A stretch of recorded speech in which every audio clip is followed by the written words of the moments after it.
Observation starts with being present and mindful as you watch how infants and toddlers explore their environment and interact with others. Just watch an infant or toddler during care routines, while playing, and during interactions, and allow yourself to wonder about that child's development and behavior. You can learn a lot about an individual child and about development this way. You can ask yourself, what is the infant doing? How does she react to materials or other children? How does he respond to you and other care teachers? What are her emerging skills, interests, and needs? Observation usually happens while you are caring for infants and toddlers, so you may not have uninterrupted time to record your observations. Often, teachers record their observations, also called documentation, when children are sleeping, at the end of the day after children leave, or during planning time. If you are unable to write a full observation while you are with children, consider writing down a reminder note. For example, Jay and stacking cups, or Ellie does not like peas. That will jog your memory when you do find time to record the observation in more detail. You may find it is helpful to begin with short documentations of your observations until you become more skilled at the process. Observation, documentation, and reflection are important skills for high-quality infant and toddler care. Developing these skills can help teachers with the following activities. Sharing observations with families. For example, you might share how a toddler moved a toy shopping cart back and forth until she figured out how to squeeze it behind a table, and you might highlight how the child was learning about space and size. Sharing this information can also strengthen your relationship with families as you focus on celebrating children's growth and discoveries. Your communication may even inspire families to share more of their own observations with you. Getting to know infants and toddlers better. Through ongoing observation, you learn about children's strengths, needs, knowledge, interests, and skills, and you uncover any barriers there may be to learning. You might, for example, notice that when you sit quietly with a toddler after drop-off time and stroke his back, it helps him slowly to adjust to the classroom and transition into exploration. Appreciating the unique learning style of each infant and toddler. For example, through observations, you may notice and appreciate how an infant is learning by banging objects together, and you may have back and forth interactions focused on this activity. Encouraging children's competence and success. Observations can help you notice how and when to intervene in ways that help children be successful. Instead of jumping in and fixing a quote-unquote problem for an infant or toddler, provide just enough help, like loosening the lid of a jar, but not taking it off. This encourages children to explore and learn more on their own. Collecting information about infants and toddlers. You can use observations to plan for learning experiences and interactions. Taking time to observe allows you to explore what infants and toddlers are focusing on, what their intentions might be, and what strategies they are using to learn. Conducting screenings and assessments. Information from screenings and assessments can help you understand how infants and toddlers are progressing developmentally and help articulate concerns you may have about individual children. Making informed decisions about organizing the environment. For example, as you observe an infant's increasing interest in and ability to pull up to a standing position, you might make sure there are enough opportunities in the environment to support this exploration. Finding ways to improve the daily routines. As you observe daily care and routines, you may find that certain parts of the day go more smoothly than others. For example, you may find that when you and another caregiver go outside with 8 toddlers, it becomes a bit chaotic. After observing toddlers' reactions during transitions like going from indoors to outdoors, you might start earlier and try out small groups of 3 or 4 instead. In the following video clip, a teacher gently engages with toddlers as they explore outside. As you watch the clip, consider these questions. What are some ways the teacher was responsive to the toddlers? Did you notice how she waits to see how they will explore and follows their lead, ask questions, and repeats some of their words? In what ways does the teacher encourage the toddlers as they discover dirt and grass? What do you think each child might be experiencing? You want to touch it, Elliot? See how the dirt is like? Look on this side. I like it. Would you like some more, Larry? I like it too. Look on this side. It's grass. Give me a tomato. You want to do what? Is that so silly? What do you think we should do with it? It's grass. Yeah, it is grass. How does it feel? Kind of pokey. It's long. Oh, look how long it is. You see how long it is, Elliot? What do you think about that? Tell me what you think about that grass coming out. I see a red tomato plant. You want to go make something? You want to go make a plant? Okay, where should we put it? Do you want to walk around and find a spot to put it? Yeah. Okay. Ellis is going to hold it, and then I guess me and Elliot, we can walk around, and you can too, to find a place to plant it. What about right here? You want to put it right here? Okay, you want to help me cover that with some mud? Yeah. You want to help Elliot put some mud around it so we can plant it? You come on this side. You want to get down and help me put some mud on it? See, we can take our fingers and just... Look, my legs I'm Did your leg get all dirty? It's okay. See, look at my hand. It got all dirty. It's okay. Oh, thank you. See, we'll put some mud around it and plant it. Do you think it will grow more? Yeah, it will grow more. My hand is all dirty. Yeah, my hand got all dirty too. My hand's all dirty. My hand's all dirty too. My That's so funny. hand is all dirty. Your hands are all dirty just like mine and just like Ellis's. Our hands get dirty when we play in the mud because it's all wet.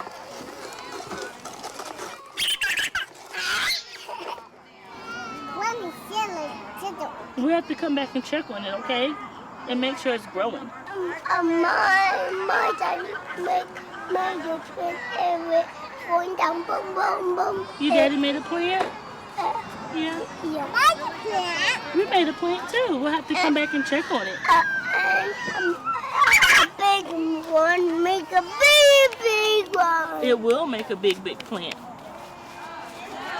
You think it's okay right there? Is that a good spot for it? Yeah. Building observation and documentation skills.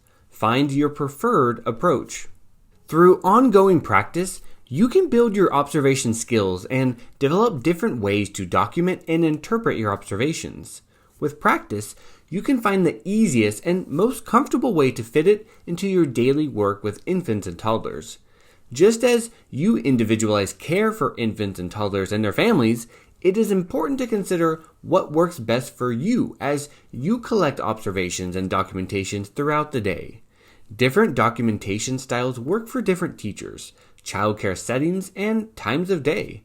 Try different approaches to see what feels right and does not interfere with your interactions with infants and toddlers. Try these ideas for documenting observations. Small notepad and pen kept in the pocket of an apron. Wearing an apron can be a comfortable way to carry documentation instruments so they are easily accessible when you want to write down an infant or toddler's actions.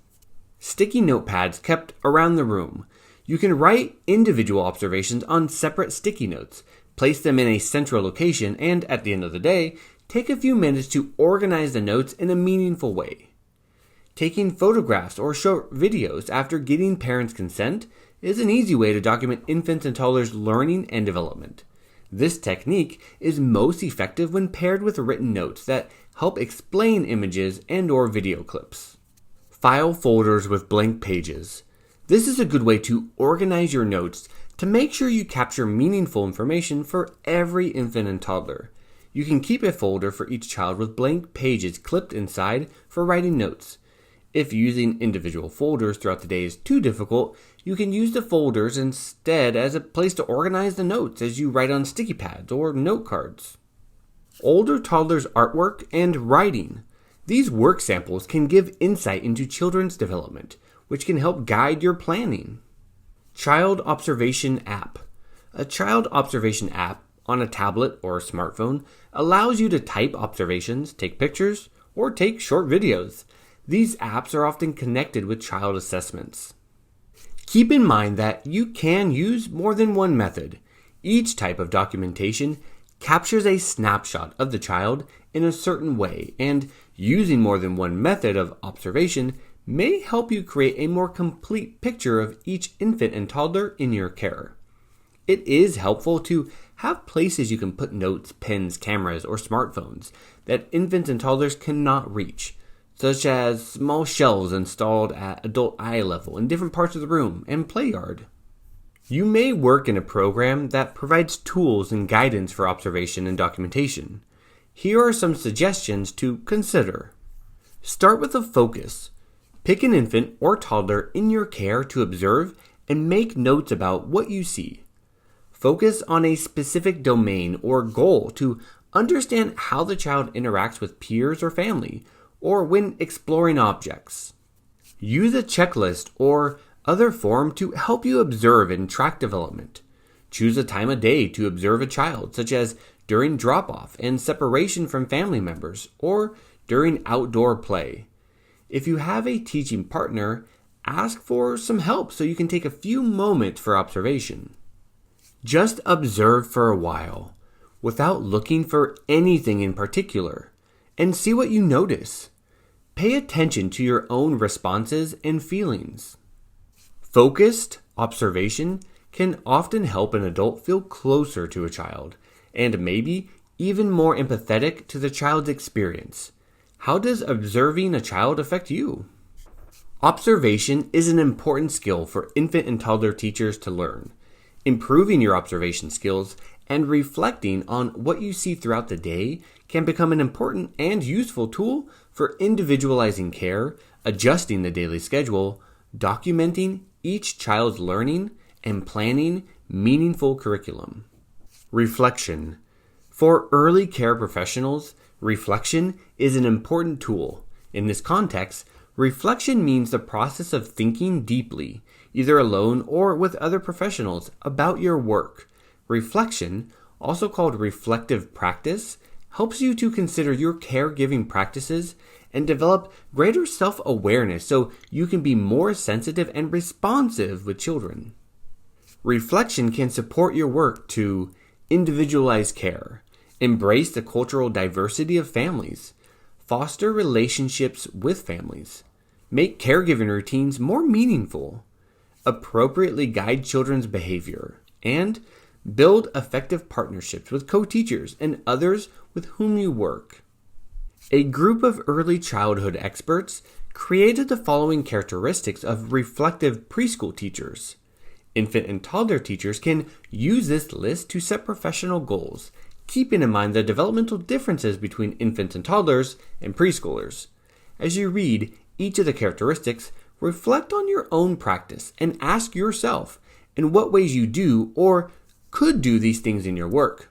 Also, consider the ways it would look a little different with an infant or toddler.